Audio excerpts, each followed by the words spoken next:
복된 장마비 맞으시면서 뚫고 나오신 한 분 한 분께 주님의 이름으로 축복합니다. 또한 지난주에는 좀 굉장히 바쁜 그러나 굉장히 의미 있는 축복의 시간이었습니다. 그래서 주일날 정말 멀리서부터 라메드 말씀교회 성도님들이 이렇게 오셔서 같은 연합의 귀한 시간 보내고 또 조조 선교사님이 또 3시부터 6시까지 말씀을 전해주시고 또 성도님들이 귀한 섬김으로써 서로 만찬, 러피스트와 같이 서로 연합하며 맛있게 먹는 그런 귀한 시간을 보내게 해주셔서 우리 라메드 말씀교회 성도님과 우리 공항교회 성도님 또 우리 조조 선교사님께 진심으로 감사드립니다. 또 월요일 날은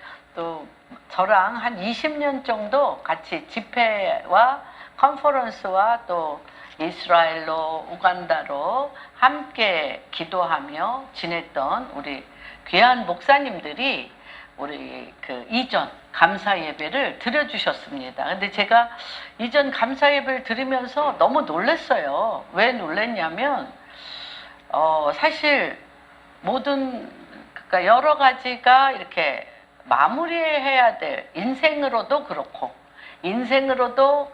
70 가까이 가니까 또 교회로도 정말 어떤 성령의 생명의 열매로 우리 귀한 성도님들에게 열매를 드려야 되나라고 깊은 기도 가운데 있는 전대에 23년 전에 어떤 누구도 우리 오신 목사님들은 전혀 모르죠. 23년 전에 제가 무슨 일이 있었는지 아무도 모르는데 그 월요일 날 그 말씀을 전하시는 그 한성준 목사님한테 한 달 내내 우리 이전 예배를 놓고 제가 부탁했기 때문에 이전 예배를 놓고 기도를 하시는데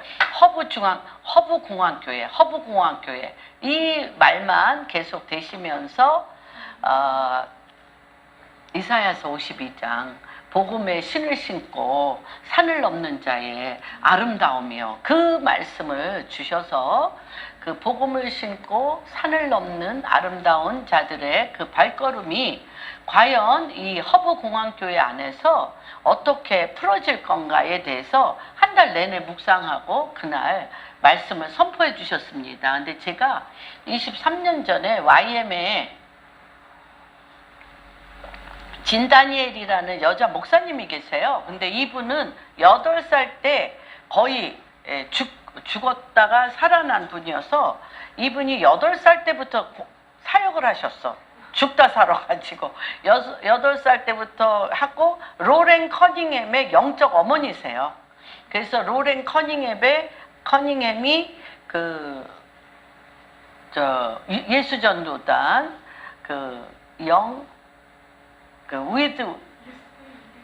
영맨 with mission YM 영맨 with mission 선교를 향하여 파도를 봤대요. 엄청난 파도가 막 밀려오는데 그 로렌 커닝의 가슴으로 막 밀려오는 것을 우리 그 진다니엘 목사님이 확증하면서 20대니까 로렌 커닝햄이 목사님이 20대니까 엄청나게 그게 하기가 힘들죠. 또 로렌 커닝햄 목사님이 어디서부터 또 시작됐냐면 어렸을 때 그 신문 배달을 해서 그 아프리카에 어떤 조그만 나라에 자동차를 선물을 했대요. 근데 그때 그 당시에 그 나라는 제가 잊어버렸습니다. 그 나라의 그 자동차가 그 나라에서 한데 그랬는데 이분이 그 나라의 말씀을 전하러 40세가 넘어서 가보니까 그 차가 그 나라 시티 광장에 그게 기념물로 있더라는 거예요. 그 나라에 이분이 말씀을 전하러 가는 거죠. 그러니까 이 하나님이 우리에게 이렇게 하는 거 정말 너무 놀라운데 그 모든 중보 기도를 진다니엘 목사님이 하셨어요. 그래서 저도 그때 참 인생이 하도 고달퍼서 그쵸 재산 뭐 얼마 되지는 않지만 전 재산을 미얀마에다 배를 렌트하고 뭐 이래서 이제 우리 목사님이 이제 거기에 사업을 하러 가시는데 과연 이 사업이 될까 안 될까 거기에 모든 걸 올인했기 때문에. 그런데 된다는 소식은 하나도 없어. 맨날 안 되는 소식만 막 들어와. 그리고 모든 게 empty 다 비어 있어요. 그래서 이제 이분이 그 YM에 있는 간사들을 기도해 준다고 그랬어요. 욕심을 부렸어요. 한 명도 기도해 줄까 말까인데 남편과 아들 둘까지 4명을 막 우기면서 데려가서 이제 기도를 받는데 그분이 저한테 우리 남편하고 저한테 남편 우리 목사님한테 저한테 이렇게 얘기를 하셨어요. 예수님이 우리에게 한 손은 닫았대. 사업은 닫았습니다. 한 손은 열어놨습니다. 그런데 당신이 어디에 서 있냐면 공항에 서 있습니다. 공항에 서 있으면서 어떻게 하고 있냐? 많은 자들, 선교사님들과 목사님들과 많은 자들이 들어오고 또 훈련받고 또 재충전돼서 나가고 그런 허브 공항 안에서의 사역이 당신 안에 일어날 것입니다. 당신은 전 세계에 많은 나라들을 갈 것이며 많은 자들이 당신에게 올 것이며 이런 허브 공항교회에 대한 예언을 23년 전에 했어요. 근데 저랑 아무 상관이 없잖아요. 그리고 제가 원하는 기도의 열매도 아니잖아. 아니 좀 우리가 원하는 건 그냥 사업 잘 돼서 헌금을 선교지에 많이 부어서 이런 게 이제 기도에 오랫동안 해왔던 기도인데 목사님이나 남편 목사님이나 저나 목회자의 길을 가리라고는 전혀 생각을 안 했어요. 그냥 선교에 대한 마음은 굉장히 강하게 있었습니다. 그러나 목회자에 대한 마음은 없었습니다. 우리 남편 목사님 친구 부인이 뭐 하여튼 그 친구분이 남편 우리 목사님 친구분이 솥 있잖아. 저기 솥 전기밥솥을 몇 개를 부셨어. 이 부인이 아침에 밥 가득 해놓고는 집에 안 들어와. 오살리 기도원에 가서 기도하셔가지고 그래서 기도원장이 됐어요. 기도원장이 됐는데 기도원장이 됐다고 우리를 초청해서 목사님하고 나하고 갔어요. 근데 목사님이 들어가자 그 기도원에 들어가자마자 거기 초청 온 여자 목사님이 벼랑간 당신은 주의 종의 길입니다. 우리 목사님을 보고 그래서 우리가 아유 잘못 들었다.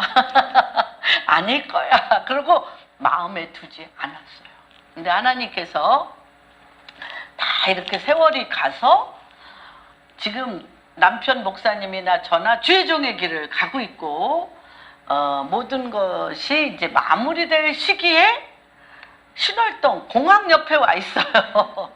떠밀려서 공항 옆에 와 있고 그거를 전혀 알지 못하는 한성준 목사님은 이 교회는 많은 선교사님들과 목회자들과 많은 성도님들이 자기의 데스티니를 찾아 그런 것을 찾아서 하는 허브 공항교회라는 마음을 주시면서 막 선포해 주셔서 너무 시공을 초월해서 하나님 당신은 당신의 뜻을 이루시는 하나님에 대해서 아멘입니다. 주님 제가 100세면 어떻습니까? 99세에 이삭을 아브라함이 낳았던 것처럼 100세라도 70세에 본토 친척 아비집을 전하 내가 너에게 아들을 주겠다고 했는데 99세에 됐을 때는 제가 이 창세기 17장은 거의 3년을 주님이 저를 강타했어요. 내가 완전하니 너도 완전하라. 그런데 우리가 생각할 때는 그 완전함이라는 건 하나님의 말씀을 준행하고 하나님 앞에 거룩하며 하나님의 뜻과 내 뜻이 맞아서 그 완전한 길을 가고 싶은데 없어요. 아무것도 시체뿐이야. 씨도 없고 뭐도 없어요. 태도 없어요. 살아도 저기가 폐경이 되었고 아브라함도 씨도 없는 그런 죽은 자와 같은데 99세 때 17장에 나타나서 너가 뭐라고요? 아들을 낳으리니 그 이름을 이삭이라고 얘기하실 뿐만 아니라 아브람 너의 이름을 열국의 아무것도 할 수 없는데 열국의 아비 아브라함으로 이름을 바꿔주고 사라도 사레로 열국의 사레를 사라로 열국의 어미로 바꿔주는 게 저는 그게 너무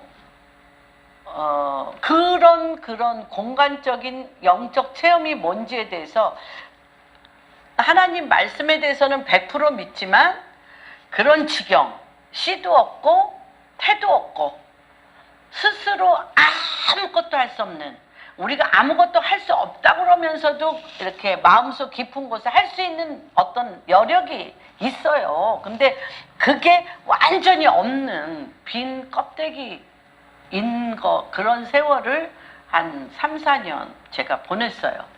그랬는데 이거 얘기만 계속 하시는 거예요. 주님이 내가 완전하니 너도 완전하라 내 앞에 서라. 근데 이제 오신 분이 그런 거 전혀 모르잖아요. 제가 2000 몇 년도인지 전 숫자를 잘 모르니까 2015년도인가 홀로코스트 예루살렘 홀로코스트 안에 들어가면서 죽음의 영이 임했어요. 사실은.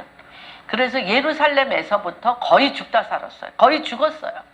그래서 황은혜 목사님이 호텔방에서 저를 거의 많은 분들이 와서 기도를 하고 한국에 와서도 제가 그런 간증을 했죠. 올림픽 대로에 제 시체가 뒹굴어 다니는 걸 보면서 운전하는 이제 그런 영적인 그런 그 굉장한 공황 상황 이제 그런 가운데 제가 한 3, 4년을 있었습니다. 그런데 이분들이 와서 창세기 17장이 당신한테 이루어질 거다.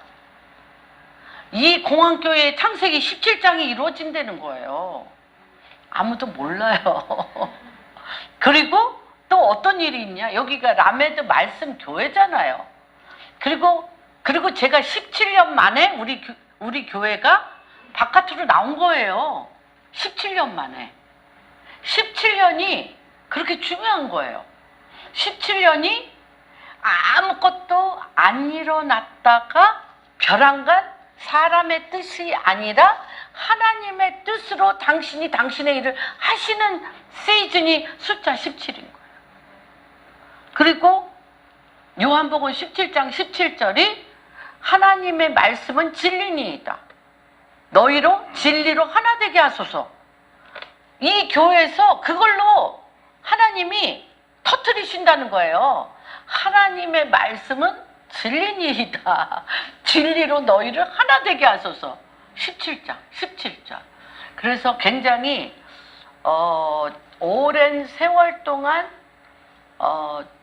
하나님께서 이렇게 말씀으로 주셨던 부분이지만 그것이 어떻게 이루어지는지에 대해서 몰랐는데 그 전혀 모르는 10명이 넘는 목사님들이 12명이신가 그렇게 오셔서 막 여기를 선포하며 굉장히 엄청난 그 축복과 감동의 시간이었습니다. 그러고 나서 저는 어떤 하나님이 기름 부으심과 은사를 줬냐면 태의 은사를 줬어요. 어떤 태냐면 그러니까 낳는 태 어떤 말씀과 기도를 주님이 크게도 줄 때가 있고 소소하게 줄 때가 있어요.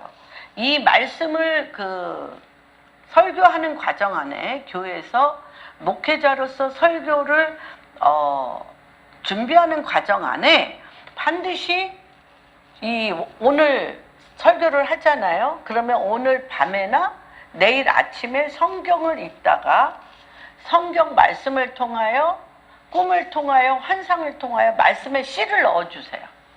씨를 넣어주셔. 그러면 이 씨가 이렇게 말씀의 문자적인 말씀이 아니라 이 씨가 제 몸과 제 피와 제 살과 뒤엉켜서 제 생각과 제 몸과 이게 뒤엉켜서 이 씨가 굉장히 저를 막 괴롭혀요. 사실은 막 자도 일어나지도 못하게 이 씨가 제 심령 안에서 계속 이렇게 돌아다닙니다. 그래서 돌아다니면서 막 치고 다녀요. 여기도 치고 저기. 우리 아기를 임신하면 그 아기가 막 발길질로 여기도 하고 저기도 하는 것처럼 이틀, 3일, 뭐 토요일 같은 경우는 주일 거의 잠을 못 자죠. 어저께도 거의 잠을 못 잤습니다. 그러면서 막 이제 임신하면 막 구토 나오고 막 이렇게 그러니까 속이 미식거리고 막 힘든 것처럼 이 말씀이 찌르는 칼처럼 여기 찔렀다 저기 찔렀다 하면서 이 말씀이 어떤 형태가 돼서 주일날 제가 여기 쓰면 이 말씀을 낳고 가요. 낳고 가면 또 태가 비어 있어. 그러니까 그런 이상한 것이 제 안에 오늘 처음 얘기하네요. 그런데 이제 그런 것이 크게 할 때는 제 평생에 한 10번 정도 저와 상관없는 엄청난 큰 일을 잉태해서 낫게 하는 일들이 좀 있습니다. 그게 이제 뭐 홍콩 게더링 같은 데서 몇만 명이 거기 있고 전 세계 수십만 명이 보는데 한국 대표가 될 수 없잖아요. 제가 없어요. 그런데 말도 안 되게 무방비 상태로 있는데 한국에 있는 목사님 모두가 김현미가 나가야 된다고 막 밀어. 너무 말도 안 되죠. 그래서 정말 죽을 것 같이 힘들어서 막 이 자궁 안에서 한국에 지금 이 시간 전 세계 가운데 보내야 될 기도가 뭔지를 여기서 막 반 죽여요. 사실은 반 죽습니다. 그리고 정말 잘 걷지도 못한 상태에서 기도에 그때 부어야 될 기도, 하나님이 당신이 씨를 주시고 당신이 저한테 기름을 부어서 당신이 그 기도를 받으시고 낫게 하고, 저는 거의 걷지도 못할 정도. 그때 우리 현령자매도 갔죠? 그때 있었나? 홍콩에? 그래서 이제 그렇게 낳고 오고 또 말도 안 되는데, 그쵸? 2000 언제죠? 2000 몇 년? 뭐 기억도 안 나. 2008년인가 9년에 컨버케이션도 한국 대표로 또 말이 안 되는데 전 세계 가운데. 그래서 그날 우리 또 그러는 거예요. 우리 김동고 목사님이, 김현미 목사님은 깃발 들고 컨버케이션에 다 모이라 하고, 실질적으로 일할 때 김현미 목사님 어디 계셔? 그렇게 하나님이 어떤 걸 낳게 할 때 저를 사로잡아 국가적으로 어떤 큰 하나님 당신이 어떤 문을 열 때 저 자신하고는 전혀 상관없이 저를 태로 완전히 휘둘려서 저를 이제 하나님의 어떠한 일을 낳는 도구로 사용하시고, 이런 경우가 이제 그렇게 큰 일은 제 평생에 한 10번 정도 있었던 것 같아요. 근데 뭐 반은 초죽음으로 죽습니다. 근데 이제 요번에 또 그러한 일들이 저한테 있었던 것 같아요. 말하자면 그 주일날 연합예배도 그렇고, 또 2개월 전에 여기 이전 예배를 드리고, 또 이 라메드 말씀교회와 공항교회, 허북 공항교회와 우리 성도님들의 오랜 기도와 오랜 삶에 하나님께서 한 분 한 분의 데스티니로 옮겨지는 어떤 길을 여는 그러한 일들을 낳는 일인 것 같아요. 낳는 일인 것 같아서 특별히 요번 일주일이 굉장히 흥분도 되고 놀라운 일도 있었지만, 저한테는 굉장히 온몸이 다시 알 수도 없는 어떤 길로 들어가, 어딘지도 몰라, 어떤 한 씨, 하나님의 어떤 말씀의 씨를 집어넣으셔서 거기서 막 정말 나의 엄마의 그 성품과 기질과 아이, 하나님의 말씀의 씨의 이것과 계속 충돌하면서, 구토하면서, 진동하면서, 롤링 있으면서 그런 기도의 시간을 갖고 오늘 사실 제가 여기에 섰습니다. 어저께 같은 경우는 너무 힘들었어요. 어저께 같은 경우는 또 말씀을 듣는데 이 말씀은 뭐 하나도 부족함이 없는 굉장히 정말 능력의 생명의 말씀인데 그 말씀 속에 어떤 찌르는 칼이 저한테 느껴졌어요. 너무너무 찌르는 칼과 제가 요거를 품고 이 하나님께서 하시고자 하는 일을 품고 이거를 낳기에는 너무 프레스가 막 너무 강한, 말씀 자체는 너무 좋은데 그 말씀을 전하는 자와 그 말씀 안에 있는 어떤 힘, 어떤 굉장히 그 힘, 파워, 그 전하는 자의 마음일 수도 있고 또 받는 자의 마음일 수도 있는 그 뭔가 솔 안에, 그 영혼 안에 굉장히 팽팽한 그 긴장 가운데 위경련이 일어나기 일보 직전이었고 이 심장에 협심증 증상이 거의 일어났었어요. 그리고 이 머리는 따개질 듯이 아파서 도저히 들을 수가 없어서 나가야 되나? 그럴 정도로 굉장히 힘들었어요. 나가야 되나 할 정도로. 그런데 잘 버텼어요. 잘 버티고 나가자마자 이제 없어졌어요. 그 통증이 이제 없어졌는데 아마 이제 제 마음에 이 엄청난 하나님의 말씀의 진리로 인하여 하나 되는 게 무엇인지를 다시 한번 허브공항교회와 함께 이것들을 낳는 것이 무엇인지를 아마 가리키고 계신 게 아닌가라는 생각이 듭니다. 그러면서 그렇게 낳는 부분에 있어서 우리 안에 하나님께서 어떤 통로, 돌파할 수 있는 통로, 돌파할 수 있는 그런 통로를 주님이 주시는데 그 돌파할 수 있는 통로의 길이 요한일서 1장 5절에서 10절을 같이 한번 읽겠습니다. 5절 찾으셨습니까? 한 목소리로 봉독합니다. 우리가 그에게서 빛 가운데 계신 것 같이 우리도 빛 가운데 행하면 우리가 서로 사귐이 있고 그 아들 예수의 피가 우리를 모든 죄에서 깨끗하게 하실 것이요 만일 우리가 죄가 없다고 말하면 스스로 속이고 또 진리가 우리 속에 있지 아니할 것이요 만일 우리가 우리의 죄를 자백하면 그는 미쁘시고 의로우사 우리의 죄를 사하시며 우리를 모든 불의에서 깨끗하게 하실 것이요 만일 우리가 범죄하지 아니하였다 하면 하나님을 거짓말하는 이로 만드는 것이니 또한 그의 말씀이 우리 속에 있지 아니함이라. 그래서 오늘 저는 이 말씀을 이렇게 정했습니다. 그리스도의 빛 가운데 행하면 서로 사귐이 있다. 다시 한번 우리 같이 선포합니다. 그리스도의 빛 가운데 행하면 서로 사귐이 있다라는 것입니다.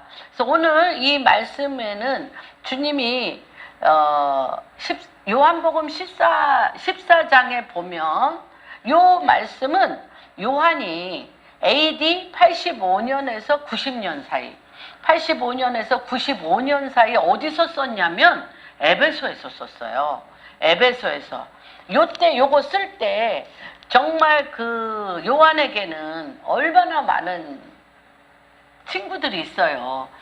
무슨 성경에든지 베드로와 요한이 요한과 베드로가 이렇게 나와 있는데 이때 베드로는 25년 전에 돌아가셨어. 그러니까 다 죽고 자기랑 정말 예수님 품에 엎드려 이렇게 누워서 먹던 일, 예수님이 돌아다니시면서 귀신을 쫓아내고 말씀을 전하고 병든 자를 고치며 십자가를 지시고 3일 만에 부활하시는 이 모든 일이 가슴속에 가득 찼는데 이 에베소에서 요한일서 쓸 때는 정말 거의 혼자입니다. 그래서 이 핵심의 요한일서 핵심의 주제는 뭐냐면 교제란 어떻게 하는 건가? 사귀는 건 어떻게? 우리 제일 잘할 것 같은데 못 하잖아요. 교제 잘하세요? 부부 간의 교제, 이웃 간의 교제, 그죠? 하나님과 나와의 교제, 목회자와 성도 간의 교제, 또 회사 안에서 동료와의 교제 잘하고 싶죠. 사귐을 참 잘하고 싶어요. 근데 이 요한이 마태, 마가, 요한, 누가, 요한복음 이 사복음서는 예수님이 누구신가이며 예수님이 육신을 입고 이 땅에 오셔서 어떤 일을 하셨는가가 이 복음서에 다 적혀 있어요. 많이 적혀 있습니다. 그런데 이는 우리 봤잖아요. 예수님이 십자가에 못 박혀 죽으러 돌아가실 때 베드로는 몇 번 부인해? 예수님 보고 나는 전혀 모르는 3번이나 부인하고 제자들은 다 도망갔어요. 3년을 보았고 여기 만졌고 1절에 보면 태초부터 있는 생명의 말씀에 관하여는 우리가 들은 바요. 눈으로 본 바요. 자세히 보고 우리 손으로 만졌어요. 바로 옆에서 예수님을 그 복음 그 자체이신 생명 그 자체이신 말씀 그 자체이신 예수님을 옆에 기대기도 하고 그 입에서 나오는 말씀 그대로 이루어지는 것을 요한이 만진 바요. 영으로 만졌어요. 육신으로도 만졌어요. 또 눈으로 그 말씀이 그대로 이루어진 거 귀신이 쫓겨나가고 병든 자가 낫고 이 눈으로 본 바요. 그 영적 공간 안에 요한이 들어갔어요. 무슨 말인지 이해가 되죠? 그랬던 정말 이 머리부터 발끝까지 뼈에 사무치도록 그리운 주님이세요. 요한에게. 에? 그런데 그것이 지금 요한이 요한복음, 요한서신 1, 2, 3, 요한계시록까지 이렇게 이분이 하잖아요. 그런데 그 복음서에서는 제자들이 병든 자 고쳤어요? 못 고쳤어요. 귀신 내쫓았어요? 못 내쫓았어요. 그쵸? 예수님이 오병이의 기적으로 5,000명을 먹이고도 12광줄이나 했는데 봤어요. 만졌어요. 나눠줬어요. 했어요? 못했어요. 예수님이 십자가에 못 박혀 내가 서기관과 바리새인과 장로들에게 핍박을 당한 후에 내가 십자가를 지고 핍박과 고난을 받은 후에 십자가를 지고 죽으신 후에 3일 만에 부활하리라고 얘기했어요? 안 했어요? 하나도 안 믿어서 12 제자가 다 도망갔어요. 그랬죠? 그런데 예수님이 이들을 모이게 했잖아요. 모이게 했어요. 무덤에 가서 보기도 하고, 그렇죠? 3일 만에 또 이들이 주님이 나타나셔서 이들이 숨은 집에 나타나셔서 후 부르면서 성령을 받으라 하셨어요.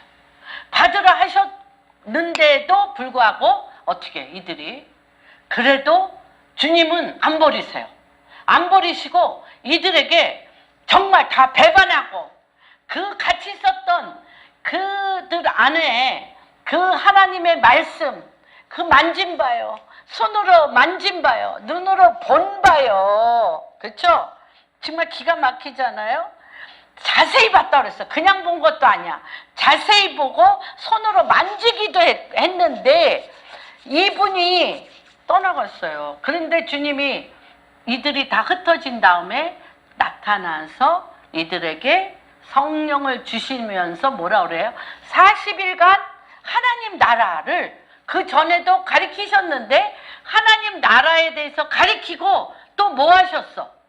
뭐 하셨냐면 성령이 너희에게 임하면 성령이 누구예요? 성령이 눈의 비닐을 벗겨주는 거예요. 그렇죠?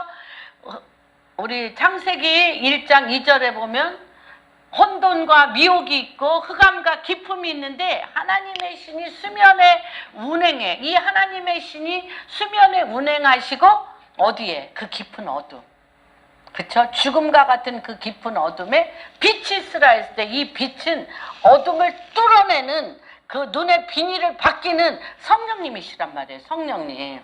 그러한 것이 여기에서 봤단 말이에요. 눈의 비닐이 벗겨져서 하나님 당신이 행하시는 일을 봤어요. 그래서 이들이 성령이 너에게 임하면 권능을 받아 예루살렘과 유다와 사마리아 땅끝까지 증리되어지는 위로부터 불같은 성령, 바람 같은 성령이 위에서부터 부어서 정말 베드로의 설교 너무 엄청나잖아요. 유대인들 앞에 그렇게 할 수 있어요? 3,000명이 넘는데 12명이 쫙 같이 서서 11명이 쫙 같이 서서 너희가 죽인 그 예수가 우리 하나님 예수 메시아였다라고 유대인들한테 하는데 그 말씀이 이 가슴에 찌르며 내가 어찌할꼬, 내가 그렇게 기다리던 메시아를 죽였으니 내가 어찌할꼬 하며 엄청난 회개 역사가 일어납니다. 그래서 어떻게 얘기합니까? 내가 회개하면 내가 예수를 몰라보고 찔른 살인자라는 걸 내가 회개하면 너에게 fresh anointing, 신선한 기름 부으심이 일어날 거라고 사도행전 3장에 얘기하는 것, 베드로의 설교 후에 일어나. 그런데 이 요한 1서는 어떤 거냐?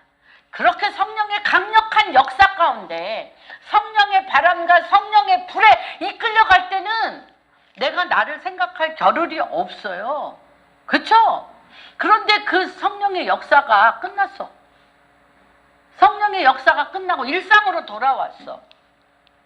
12사도는 다 순교를 했지만 11사도는 다 순교를 하고 요한만 남았지만 그들은 다 그 막 성령의 바람에 막 휘몰아치는 폭풍과 같은 하나님의 말씀에 그 완전히 그 도가니에서 순교하며 하나님의 놀라운 역사를 일으켰지만 그들이 다 죽은 후에 아까 얘기했죠. 이거 에베소에서 쓸 때 베드로는 25년 전에 죽었어. 다 죽었어. 그러고서 이 사람은 에베소에서 성령의 강력한 역사가 쓰나미같이 간 이후에 에베소의 사람들이 에베소 교회 각종 모든 교회에서 일어나는 일들을 보니 뭐가 있어요? 혼돈과 지금 현대 교회하고 똑같아. 혼돈과 공허, 흑암과 기품 위에 휘몰아치고 이때 당시에 이 에베소에는 뭐가? 영지주의. 몸은 필요 없다. 영만 예수 그리스도의 영으로만 몸은 뭐 간음도 하고 그렇죠? 죄를 져도 되는데 내 영이 주님과 연합해서 내 영이 구원을 받으면 된다라는 영지주의가 이 에베소 가운데 완전히 휘몰아치고 있을 때 이때 요한 1서는 요한이 과연 성령의 강력한 역사가 휘몰아친 이후에 어떻게 성도의 라이프 스타일, 어떻게 공동체적으로 교회라는 공동체에서, 가정이라는 공동체에서, 회사라는 공동체에서, 내가 속하여 있는 공동체에서 내가 어떻게 해야 되는지에 대해서 쓴 것이 요한 1서입니다. 그래서 뭐라고 얘기를 하냐면 여기서 정말 이게 너무 나는 이 요한이 이 말씀이 너무 기가 막혀요. 내가 들은 바요. 옆에서 그냥 얄미워. 아니 베드로가 얼마나 얄미웠겠어. 늘 이제 그 만찬이나 식사할 때 그 유대인들이나 중동인들을 이렇게 비스듬히 앉아서 먹어요. 반듯한 그리고 다리 뻗고 이러고 앉아서 먹는데 요한은 그 자리를 안 뺏겨. 베드로는 아무리 사랑해도 예수님 옆에 못 가.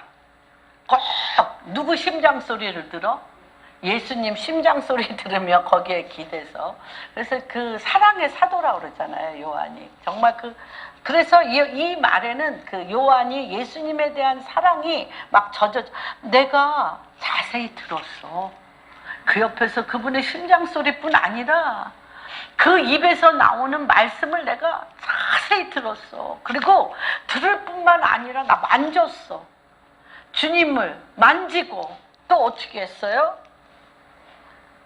우리의 눈으로 보고 자세히 보고 손으로 만졌다고 그랬어요. 그러면서 이 생명이 어떤 생명? 우리 보세요. 요한복음 1장 태초에 하나님 말씀이 계시니라. 한번 볼까요? 1장. 이 얘기를 하는 거예요. 요한복음 태초에 말씀이 계시니라. 이 말씀이 하나님과 함께 계셨으니 이 말씀이 누구예요? 하나님이시라. 만물이 그로 말미암아 지은 바 되었으니 지은 것이 하나도 그가 없이는 된 것이 없느니라. 그 안에 생명이 있었으니 이 생명은 사람들의 빛이라. 그런데 너무 놀라운 건 뭐예요? 빛이 어둠에 비쳤는데 어둠에 깨닫지 못했어요. 그리고 요한이 또 뭐라고 얘기를 하냐면 14절 13절 보면 이는 혈통으로나 육적으로나 사람의 뜻으로 나지 아니하고 오직 하나님께로부터 났는데 예수님 그가 어떤 분이야? 말씀이 육신이 돼서 오신 분이야. 그리고 그분 자체가 영광이야. 말씀이 육신이 돼서 오셨으며 그분 자체가 영광이고 아버지의 독생자, 아버지 품속에서, 하나님 아버지 품속에서 나온 독생자의 영광이요. 예수님 그 자체, 그분이 은혜와 진리야. 그분은 하나님의 아들이시며 그분은 누구세요?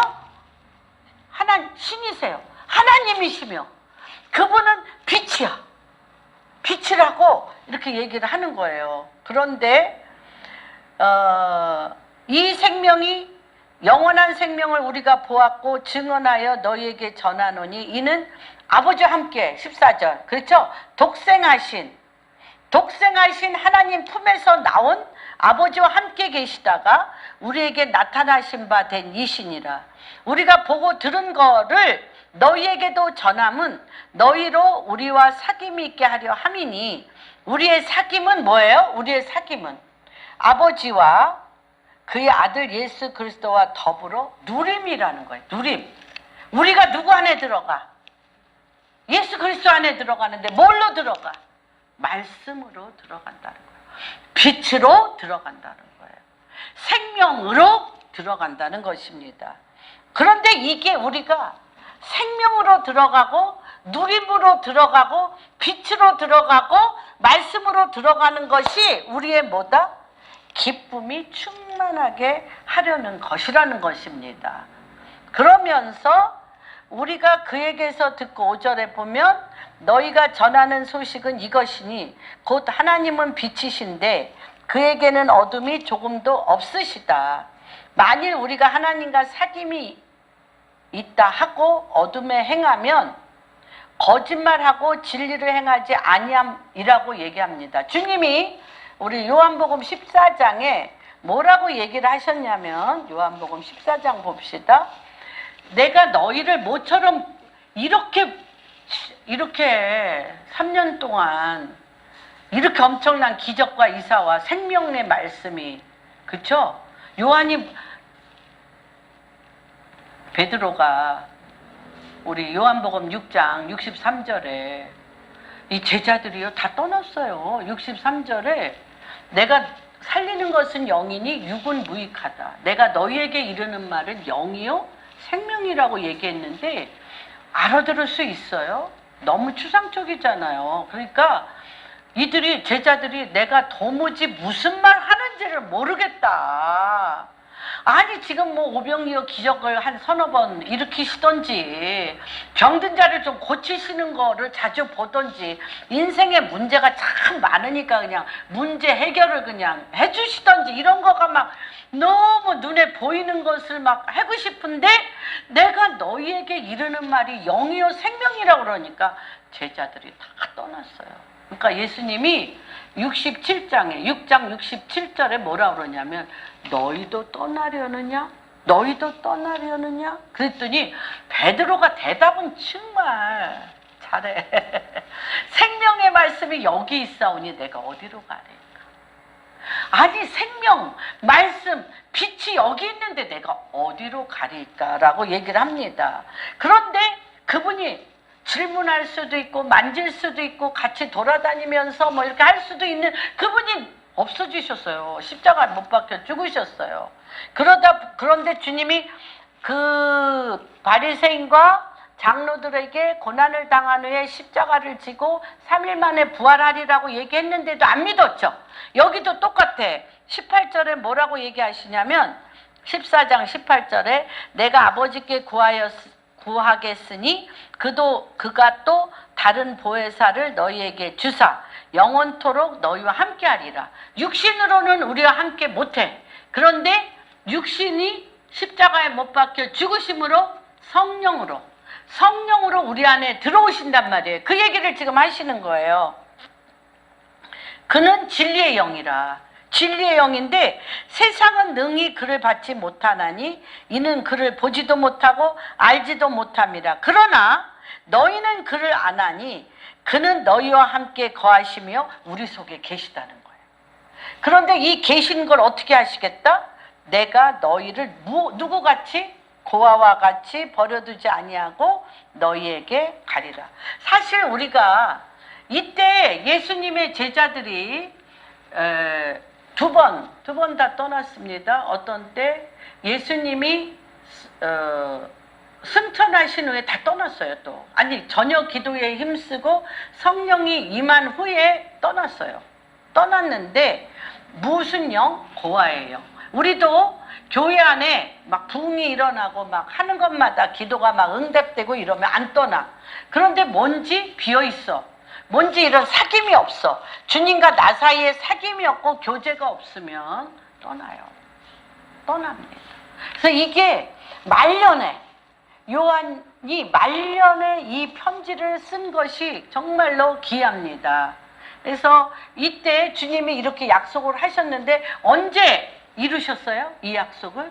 고아처럼 버려주지 않는다는 걸 언제 이루셨냐면 사도행전 2장 1절 성령이 임했어요. 불같은 성령, 바람 같은 성령으로 고아처럼 버려두지 아니하고 성령이 임하셨습니다. 그런데 이거는 폭발적으로 사람의 힘과 능이 아니라 폭발적으로 임하셨어요. 임하시고 그 성령이 이끌어서 주님의 사역을 하셨어요. 근데 그거는 쓰나미같이 물려갔다고 그랬잖아요. 그 다음에 어떻게 하냐는 거죠.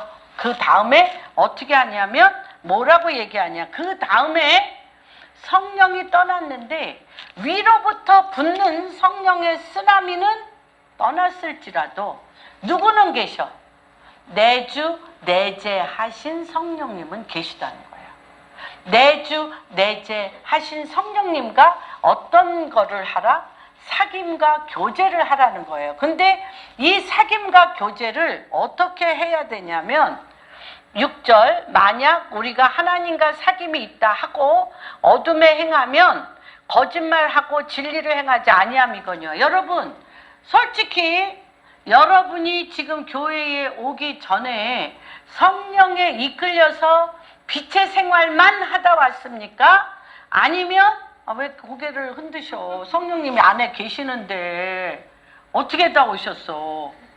어둠 가운데 있다 오셨어요? 성령의 이끄심을 받아 빛 가운데 있다 오셨어요? 어땠어요? 전자 후자 다 웃어. 그냥 웃지요. 어떤 시인이 왜 사냐고 묻거든 그냥 웃지요. 그러신 건가요? 우리는 굉장히 어둠 가운데 있는 것들을 보게 됩니다. 그래서 주님이 빛 가운데 거하는 자마다 저는 사실 이것이 너무 힘이에요. 저의 힘이에요. 왜 그러냐면 우리는 하나님의 말씀을 하나님은 빛이시다. 이것처럼 김현미도 빛이시다. 이단의 괴수. 우리는 빛이 될 수 없습니다. 그래서 우리 요한복음에도 빛이 우리 어둠 그 자체인 어둠 가운데 거하는데 이 어둠이 깨닫지 못하여서 예수님을 버렸어요. 그랬는데 예수님이 십자가에 못 박혀 죽으시고 부활하셔서 성령을 우리 안에 주셨기 때문에 내가 오늘 하나님 말씀대로 살지 못하고 빛으로 살지 못해도 빛 가운데 나갈 수 있는 길이 있어요. 근데 빛 가운데 나가는 그것에 내가 지금 빛으로 살지 아니하고 말씀으로 살지 않는 나의 어둠을 뭐 하라는 거예요? 주님이 고백하라는 거예요. 고백할 길을 어디다 열으셨어? 고백할 길을 십자가에 못 박혀 죽으심으로 열으셨잖아요. 그래서 내가 어둡지 말라는 게 아니에요. 당신이 죄인이 아니고 의인이 되라는 게 아니에요. 사람들보다 옳은 일을 너는 말씀대로 옳은 일을 해라는 게 아니에요. 할 수가 없어요. 옳은 일을 할 수가 없어요. 하나님 말씀대로 살 수가 없어요. 우리가 죄 가운데 어둠 가운데 있는데 주님은 나한테 빛 가운데로 오는데 그게 뭐냐면 내가 지금 어둠인 나의 실체, 말씀으로 교제하지 못하는 나의 실체, 말씀과 생명이 나를 주장하지 못하는 나의 어둠의 실체를 고백하고 나오면 그게 뭐라는 거예요? 내가 이미 십자가에 못 박혀 죽은 그 십자가 안에 내가 들어가는 거야. 이미 주님이요. 그 전에 14장에서는 그렇게 못 들어갔어요. 구약에도 못 들어갔어요. 그러나 지금 우리가 예수님이 내주 내자하여 진리의 성령으로 내 안에 있기 때문에 외부로부터 오는 많은 외부로부터 오는 많은 어둠의 일, 그래서 이 외부로부터 오는 어둠과 내 안에 회개치 않고 자백하지 않고 토설하지 않은 어둠과 계속 친구가 되죠. 친구가 돼서 이 어둠과 내 속에 있는 어둠이 사건을 만들어. 언제나 사건을 만듭니다, 여러분. 근데 하나님께서 이 어둠을 건드리시는 게 아니야. 바깥의 어둠을 건드리시는 게 아니에요. 내 안에 어둠, 예수가 없는, 예수를 믿지 않는, 예수님의 말씀이 없는, 예수님의 생명이 없는 이것을 누구 앞에? 내가 이 어둠을 빛 대신 예수 그리스도에게 그 어둠을 종종 자백하면, 고백하면 이 빛이 어둠을 잡아먹어요. 여러분 고린도후서 4장에 보면 생명이 사망을 잡아먹어. 여러분이 고백하면 여러분의 일상생활에 있는 모든 어둠의 일과 어둠의 생각들과 어둠과 바깥 어둠의 관계와 연합된 이 어둠과 내 어둠이 연결해서 사건을 끊임없이 일으키는 이것을 주님 앞에 자백하면 주님이 빛이라고 여기셔. 그리고 이 어둠을 누가 밀어내? 바깥 어둠을 누가 밀어내? 내 안에 계신 예수가 밀어내는 거예요. 예수 그리스도가 빛이 되어서 어둠을 밀어내는 거예요. 이게 너무 엄청난 것입니다. 그래서 이렇게 솔타이드 되고 이런 생활적으로 솔타이드 된 이 네트워킹을 내 안에 계신 위에 하나님의 말씀은 이미 이루셨어요. 위에 무지개와 같이 하나님의 말씀은 이미 다 이루셨어.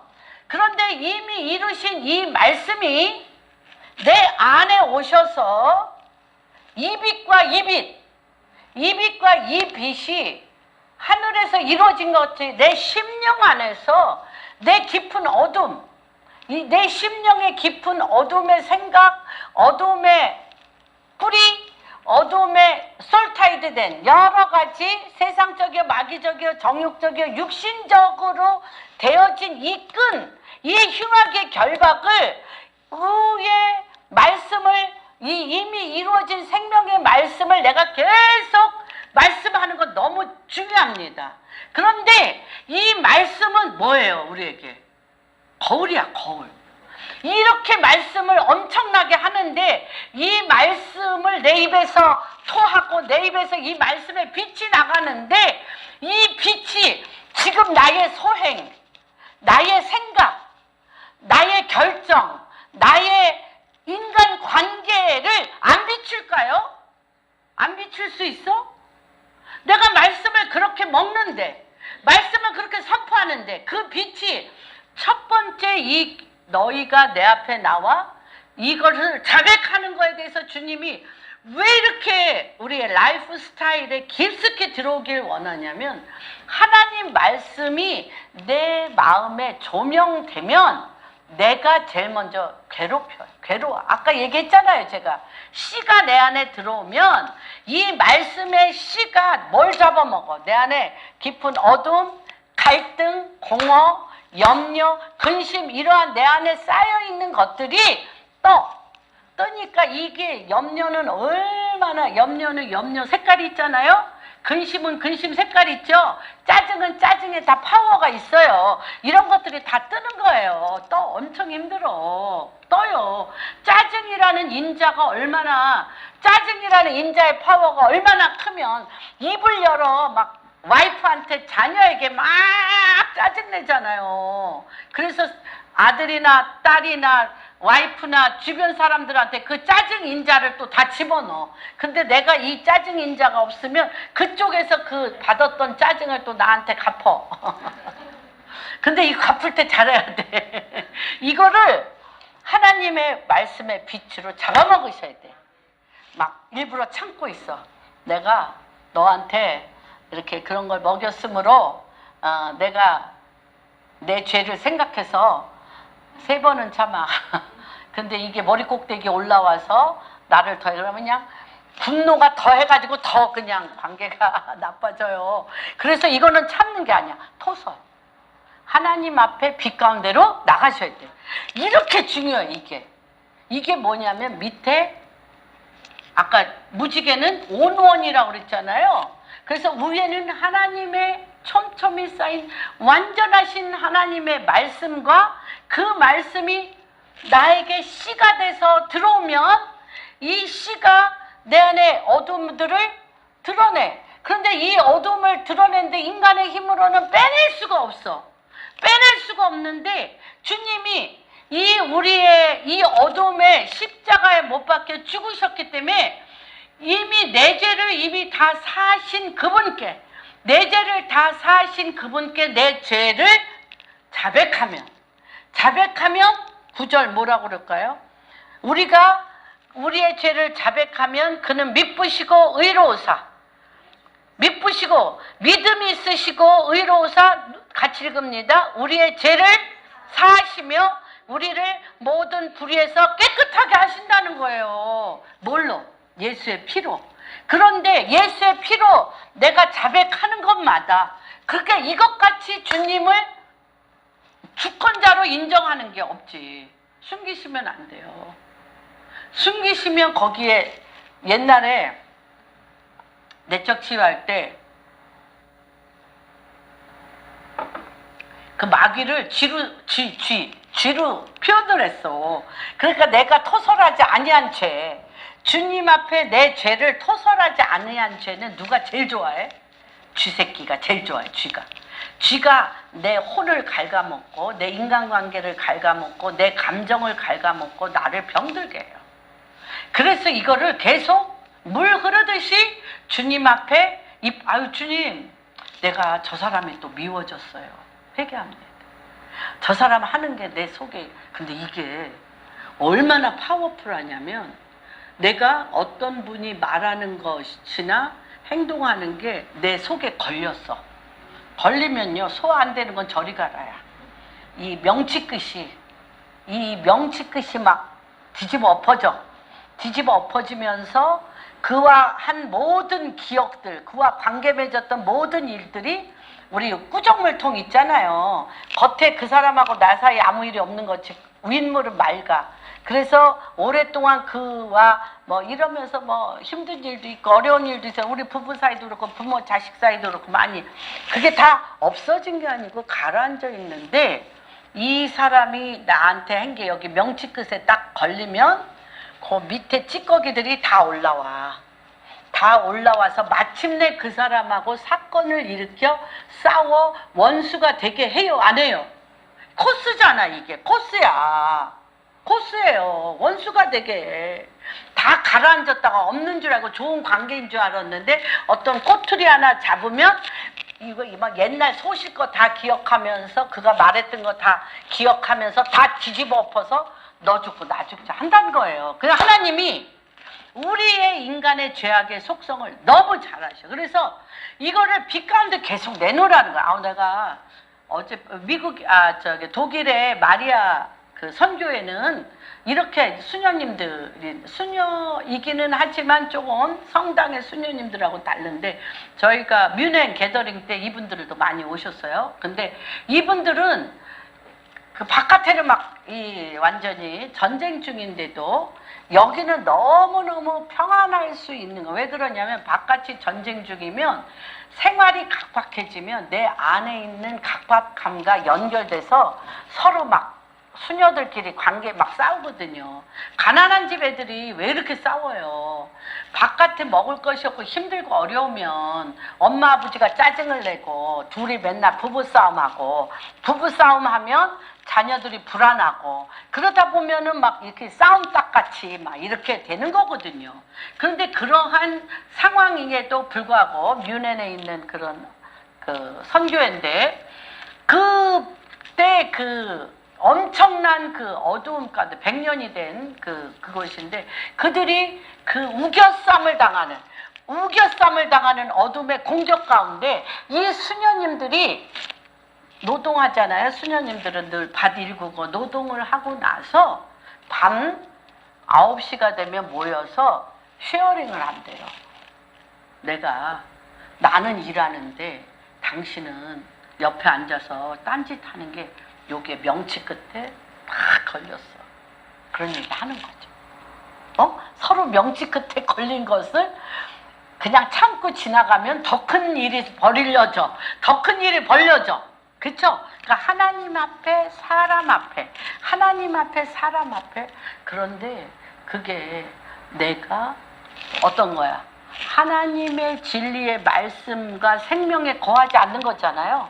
나의 육신과 나의 이기심과 나의 억울함이잖아요. 나만 일하는 것 같은 피해의식이잖아요. 이거를 얘기하는 거예요. 그러면 이 사람은 나는 누가 날 그렇게 지켜보고 있어서, 저 사람은 나는 그때 내 생각에 어떤 거에 몰두하고 있어서 내가 그거에 몰두해서 좀 멍하니 있었는데, 그것이 어떤 사람에게는 엄청나게 분노를 일으키는 것인 줄 내가 몰랐어요. 그래서 다 어떻게 되는 거예요? 푸는 거예요. 그러니까 밤에 잘 때 걸림돌이 없이 뭐 할 수 있어? 편안하게 잘 수 있는 거예요. 그래서 이 하나님과의 이 사귐이 있으려면 첫 번째 뭐냐? 숨기는 게 없어야 돼. 오픈하셔야 돼. 오픈하셔야 돼. 그래서 여기 있는 어떤 분을 보면 저 사람에 대해서는 모를 게 없어. 뭐 다 알아. 근데 그렇게 다 아는 건 어떤 실수를 많이 해서 이렇게 수치와 모멸로 그런 게 아니라 늘 빛 가운데 자기의 실체를 드러내서 하나님 앞에나 사람 앞에 자백을 하면, 고백을 하면 그는 미쁘시고 의로우사 그 죄에서 예수 그리스도의 보혈의 피로 그 죄를 사해줄 뿐만 아니라 끊임없이 자아의 생각이 나오는 그 죄악의 공작, 죄를 끊임없이 일으키는 그 자아가 어떻게 돼? 무너지게, 자아라는 옛집이 무너지게 돼. 무너지고 어떤 집으로 자꾸 이 자백하면 그는 미쁘시고 의로우사 죄를 사하여 주시며 그 옛집을 부셔서 이 집이 누구의 집이 돼? 새 집. 성령의 집이 되게 하는 거예요. 성령의 집이 되게 하는 거예요. 무슨 말인지 이해가 되십니까? 그래서 우리가 하나님 말씀이 우리한테 쏟아지는데 은혜만 받을 때가 있어요. 하나님 말씀하면 막 마셔 막 너무 좋아. 신령한 젖으로 너무 좋은데 그 말씀이 이제 조금씩 내 안에 젖어들기 시작하면 그 말씀의 거울에 비추어서 내 죄악이 숨겨진 내가 어둠이 드러나는 게 정상일까요? 아닐까요? 정상이에요. 그래서 이거를 자백하고 주님 앞에 고백하고 가면 옛집이, 죄는 예수의 피로 씻기고 모는 죄악의 공작인 자는 그 죄를 집어내는 자의 모는 이 공장은 옛집은 무너지고 누가 나를 자리 잡게 해? 성령님이, 진리의 성령님이 나를 자리 잡게 하는 하는 것입니다. 그래서 우리가 요 작업이 없으시면 다이렉트로 하나님 진리의 말씀을 배웠어요. 그럼 내가 뭐 한 줄 알아? 진리의 말씀대로 사는 줄 착각하는 거죠. 그래서 어떤 때 그 1907년 저는 요새 제 안에 어떤 막 이렇게 시드가 왔는데 그 시드가 어떤 거냐면 이 회개의 영인 것 같아요. 저한테 이렇게 밀려오는 건 굉장히 아파요. 거울처럼 극명하잖아. 비진리인지 진리인지, 내 본성에서 나온 내 자아인지 하나님의 성령의 말씀인지 내 탐심에서 나온 건지 아니면 하나님의 성령의 이끄심인지 이게 극명해. 말씀을 폭포수같이 들으니까 그게 너무 감사한 거예요. 그러다 보니까 이거에 대해서 우리가 극명하게 비진리나 인본주의적인 거나 자아로부터 나오는 탐심이라든지 음욕이라든지 음란이라든지 어둠이라든지 더러운 이것들에 대해서는 버리는 작업을 하는데 이걸 어떻게 버려? 내 입으로 고백하고 자백하고 보혈의 피로 씻고 죄악의 공장 자아가 옛집이 무너지고 하나님의 새집 성령과 진리의 성령이 우리한테 온다는 거예요. 그래서 이게 이 1907 목사님들하고 제가 연합을 하면서 뭐 2007년도는 난리가 났었어요. 2007년도는 40대 50대 목사님들이 1907을 200년 아니 100년대다 아마 요번에는 또 114년이었잖아요. 요번에는 그렇게 해가지고 엄청나게 성령의 역사가 이제 100년 만에 올 때가 됐다고 막 목사님들이 뭐 굉장했어요. 그랬는데 아무 일이 안 일어났어. 근데 우리가 1907은 1903년 원산에서부터 붕이 일어났어요. 근데 하디 그 선교사님이 의사면서 굉장히 아주 엘리트 중에 엘리트고 정말로 기가 막힐 것 같아. 이 무지랭이들 조선 옛날 그 조선에 일제 합방 가운데 정말 배우지도 못하고 막 무슨 말을 해도 알아듣지도 못하고 막 이런 이 무지랭이들을 하고 이 엄청난 하나님의 복음을 전하는데 알아들어 못 알아들어. 지식으로 전할 때 못 알아듣는 거죠. 알아들어도 이걸 어떻게 표현했는데 어떻게 해. 그러니까 지식으로 해도 정말 눈을 맨날 맹하게 하나도 못 알아듣는 눈으로 이렇게 앉아있으니까 막 내가 미쳤나 여기를 왜 왔나 막 이런 생각이 절로 들 거 아니에요. 이 엘리트 중에 엘리트인데. 그런데 1903년 조그만 소규모 성경 공부에 하디 목사님에게 회개의 영이 임한 거야. 그 말씀을 전하다가 어떻게 회개? 주여, 내가 이 사람들 앞에 교만하게 가리키려고 못 알아듣는다고 우습게 여기고 함부로 여긴 내 죄를 용서해달라고 이 사람이 눈물을 물 쏟듯이 쏟으며 자기가 성경과 말씀을 잘 알아서 가리키는 것처럼 못 알아듣는 이들을 우습게 알고 짓밟은 그러한 자기의 그 모습을 통곡하며 이 성도님들에게 회개한 거예요. 하나님 앞에 회개하고 이분들한테 회개하는데 이때 확 이 영계가 바뀌면서 성령이 그냥 임해버린 거야. 그 말씀이 지식이 아니라 진리의 성령으로 그냥 확 임해가지고 알아들으려고 노력하는 게 아니라 그 말씀이 그냥 찌르는 칼처럼 이들의 심령 안에 막 박히는 거예요. 박히면서 회개가 일어나는데 그 원산 대붕이 어디까지 왔냐? 평양에 1월 14일 날. 그래서 요번에 114년 1월 14일 날 우리 엄청나게 했잖아요. 집회했잖아. 올해가 114년 1월 14일 날 했는데 1월 14일부터 25일까지 열흘간 부흥을 했는데 이때 이 한번 원산에서 불었던 이 바람이 하나님의 진리의 진리의 성령 앞에 내가 서니까 진리의 성령대로 살지 못하는 내 안에 이 죄가 드러나는 거예요. 죄가 드러나니까 어떤 장로님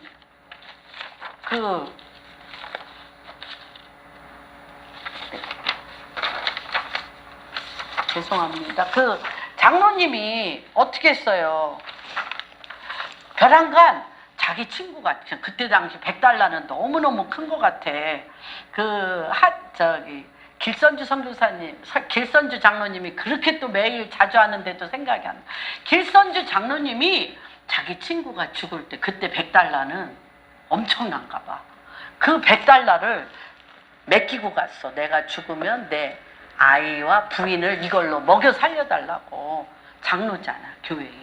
그런데 이 장로한테 했는데 그 아내와 그 자녀들이 힘들게 사는데도 입맛 자기가 꿀꺽 먹었어. 그러니까 이 하나님의 진리의 성령의 빛이 들어가니까, 빛이 쑥 들어가니까 토해내야지. 내 죄가 토해내죠. 그게 자백이야. 이게 엄청난 거야, 이게. 너희 죄를 자백하면 이게 빛이 되는 거야. 아니, 그러면 길선주 장로가 이 장대원 교회에 엄청난 장로신데, 그 장로가 내가 내 친한 친구 100달러 엄청 큰 돈을 내가 썼는데, 그러면 돌 맞아야지. 아간같이 돌 맞아야지. 장로면서 왜 그래? 돌 맞아야지. 그런데 토설화에 나오는 것마다 뭐라 그랬어? 빛이라고 그랬잖아요. 이 빛이 딴 사람의 여기는 돌을 다 깔고 있어. 여기는 이 속에는 자기의 죄라는 엄청난 돌이 다 있어 없어요? 있어 없어요? 요 돌 때문에 요 배에서 생수강이 안 나와. 요 돌이 우리 내 생수강을 막고 있다니까요. 그러니까 윗물과 아랫물이 터져야 되는데, 윗물은 터졌어. 진리로 하나님의 말씀의 언약으로 터져서 우리가 입으로 막 선포하는데, 요 배꼽 위에 생수의 강에 터지는 그 샘 위에 뭐가 있어? 돌이 있단 말이에요. 이 돌 때문에 요 생수의 강이 안 터지는데, 윗샘이 막 터지니까 이 돌을 건드리는 거야. 돌을 건드려서 어떻게 해? 토에 내올 때 이것과 이것이 해서 그 평양시대 전체가 열흘간 또 한 달간 부흥회를 하는데, 내가 당신한테 돈 꾼 거 잊어버린 척했지만 안 잊어버렸어. 당신 남편하고 내가 여태까지 이중 살림했어. 강간했어. 장로들 집사들이 그랬어요. 요새도 많잖아요. 성가대에 성가대 찬양 사역자들과 뭐 많어. 교회들 그게 막 소설에서 나오는 거야. 그리고 내가 당신 뒤에서 욕했어. 이게 막 뭐가 나오는 거야? 이 배꼽이, 이 끄트머리, 어둠의 돌이 탁 나오면서 이 배에서부터 생새가 터지는 거예요. 그래서 제가 이렇게 말씀이 이 람에 대해서 이렇게 쏟아지는데, 이 돌들이 계속 나와. 저도 이게 행복해요. 너무 행복해. 이 돌이 나오는데 이게 공격이 아니야. 공격하는 게 아니에요. 이 빛이 공격하는 게 아니고 내 돌이 당신의 돌을 빼. 영이야, 영. 이 돌이 우리 권사님의 돌, 이 선교사님의 그 내면의 돌을 톡톡톡 나오게 하는 게 부흥이에요, 그게. 그래서 이 한경직 목사님이 템플턴 그 상은 저기에 상이나 마찬가지예요. 사실은 노벨상과 같아. 기독교인들. 그런데 그 아이든 얼마나 고결하고 얼마나 귀한 목사님이시잖아요. 그런데 그 템플턴 상 시상식에서 말도 안 되는 말을 하시잖아. 무슨 말 한 줄 아세요? 한경재 목사님이 나는 이런 상을 받을 자격이 없습니다. 나는 신사참배한 사람입니다.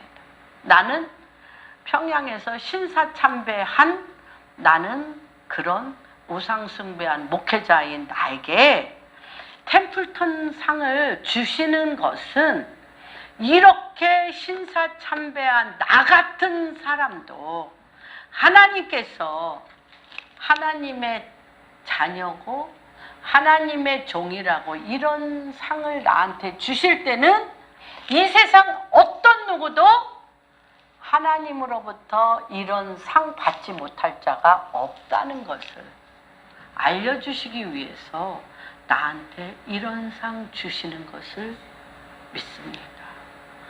아니면 이분이 잘한 게 얼마나 많아. 사실은 이분이 프린스턴 대학 나오셔가지고 얼마나 잘한 게 많으신지 몰라요.